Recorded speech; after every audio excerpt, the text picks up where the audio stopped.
Alright, let's dig even deeper into this mess, because trust me, there's a lot more to unravel here.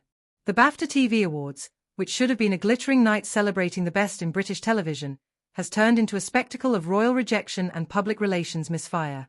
And at the heart of it all is Meghan Markle, the Duchess of Sussex, who seems determined to reclaim a throne that the British public has firmly taken away. Now, let's rewind a bit. Meghan and Harry stepped back from their royal duties in 2020, a move that sent shockwaves through the monarchy and the media.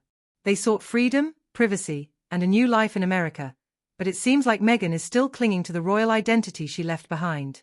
The BAFTAs were the perfect opportunity for her to re-enter the limelight, to show that she's still relevant, still important, and still worthy of royal recognition. But her last-minute request for special treatment was not just audacious, it was downright reckless. Sources say that Meghan's team reached out to the BAFTA committee just weeks before the ceremony, which raises eyebrows.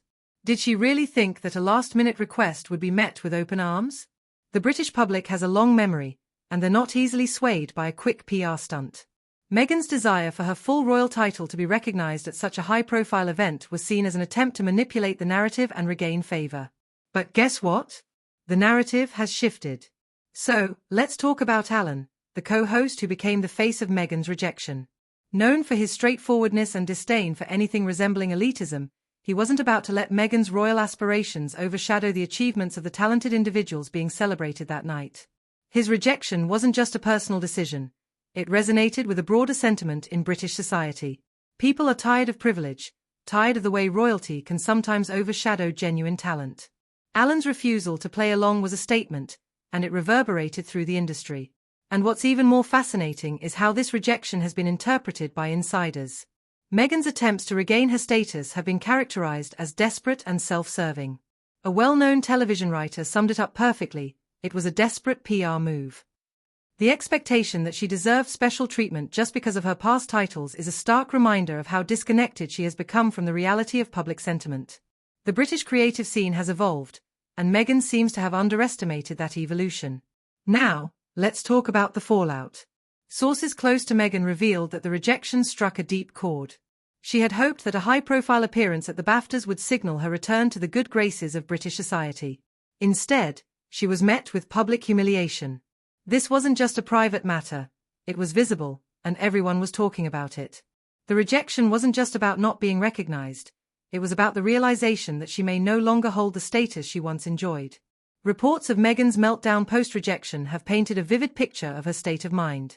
Imagine being in her shoes, thinking you're making a comeback, only to be shut down. Friends and insiders revealed that she questioned her team mercilessly, demanding to know how such a significant oversight could happen.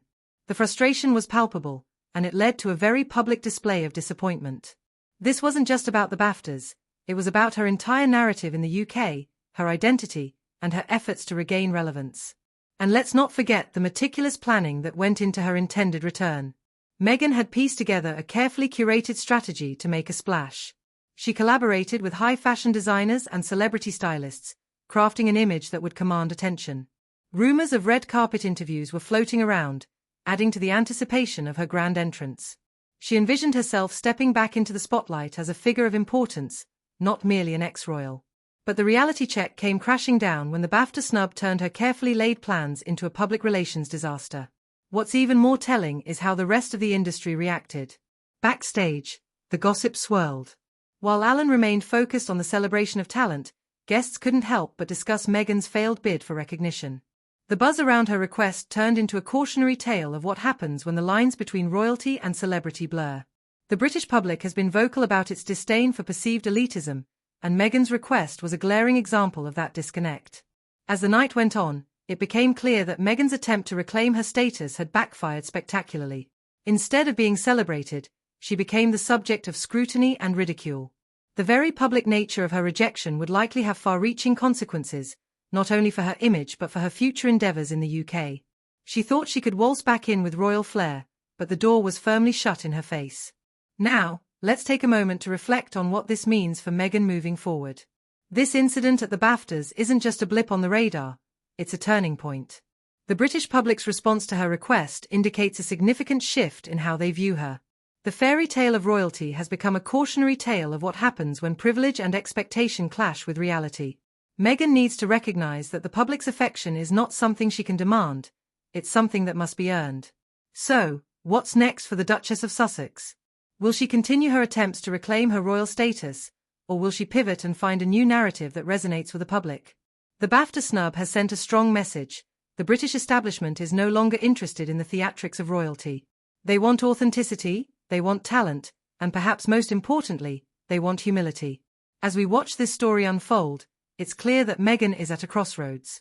The BAFTAs could have been her triumphant return, her moment to shine. Instead, it's become a bitter reminder that the past cannot be reclaimed through expectation alone. The British public has moved on, and it's time for Meghan to do the same. Whether she chooses to adapt and evolve or cling to her royal identity remains to be seen. But one thing is certain, the narrative has shifted, and it's up to her to decide how she will write the next chapter. So, let's keep our eyes peeled, because the drama is far from over. Meghan Markle may have faced a setback at the BAFTAs, but she's not one to back down easily. Will she rise from the ashes of this rejection, or will she continue to struggle against the tide of public opinion? Only time will tell, but you can bet we'll be watching every move she makes. What do you think?